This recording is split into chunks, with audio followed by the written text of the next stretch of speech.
Hello mga guys! So for today's video ay pupunta ako ng baryo. Sinama ko na nga din yung pamangkin ko dahil wala naman silang pasok. So sakay na nga kami ng tricycle papuntang Tolosa. At pagdating ng Tolosa ay sumakay din kami ulit ng tricycle papuntang Tanawan. At pagdating sa Tanawan ay sumakay din kami ng e-bike papuntang Pure Gold. So bali tatluhang sakayan siya guys. At nandito na nga kami sa Pure Gold. At pagkapasok namin sa Pure Gold ay kumuha na agad kami ng basket para makakuha na kami ng aming mga pagkain. At ang unang target lock ko ay yung tender juicy hotdog. At pagkatapos pumunta naman kami dito sa mga drinks kaso wala kaming nataypan kaya dito naman kami sa prutas kaso ang mamahal kaya dito na lang kami sa mga kape. Kasi coffee is life kami, kapag walang pagkain ay magkakape na lang kami. At may nakita akong Nova kaya dinekwat ko kasi magiinom ako mamaya. Tapos na nga ako manguha ng aking mga crisis food kaya dito na ako sa counter para magbayad. Bali 2,500 plus nga pala yung nagastos ko sa aking groceries. Pagkatapos namin sa Pure Gold ay dito naman kami sa JNF.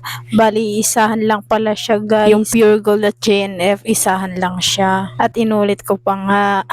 Nangitag kog panty na waray garter, baka kasi meron sila, tiyara. So meron akong nakitang sandal kaya nagtry ako baka kasya sa akin kaso ang laki ng paa ko kaya binalik ko rin naman. Baka makasira pa ako kung ipilit ko kasi malapad yung paa ko. At inabutan ako ni Durayday ng mas malaki kasya na daw to sa akin. So ayun nga, nagkasya sa akin. At ikakabit na nga ni Miko. Ugoy, si Miko mukhang magbabakla ata to ah. Alam na alam paano ikabit yung sandals. Hanggang try lang kami kasi wala na akong pambili. At hindi naman ako nasuot ng sandal rin kaya wala yung gamit sa akin. Sinabihan ko nga pala yung pamangkin ko, ano magbabakla ka ba? Sabi niya hindi ako magbabakla, kita mo nagbabarbell ako. Pero yung kinuha niyang barbell is color pink. Ano yon, Barbie? So ayun na nga, di pa nga kami umuwi kasi gusto pa tumingin ni Miko ng mga laruan kasi ang dami daw magagandang laruan. Hindi ko naman siya mabibilan kasi wala na akong budget. Yung dala kong pera is pang grocery lang kaya nga hanggang Tanawan lang kami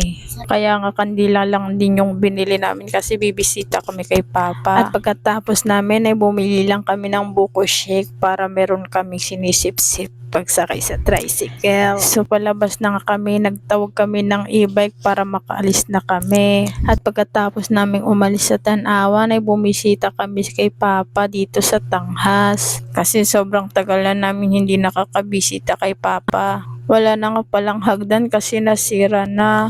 Kaya inakyat ko na lang para makapagtayok ako kay Papa. Pero bago ako umakyat is nagtabi-tabi muna ako sa mga puntod kasi nakikitapak ako sa kanila. Habang binibidyohan ako ni Miko is kinanta niya pala ako. Yamong higay tulungan ko. Wow. Wow naman, at may pa background music pa si Miko. Pagkatapos namin magtayo kay Papa ay umuwi na kami. Naglakad lang pala kami papuntang highway. So ayun lang ang ganap natin for today's video. Maraming salamat.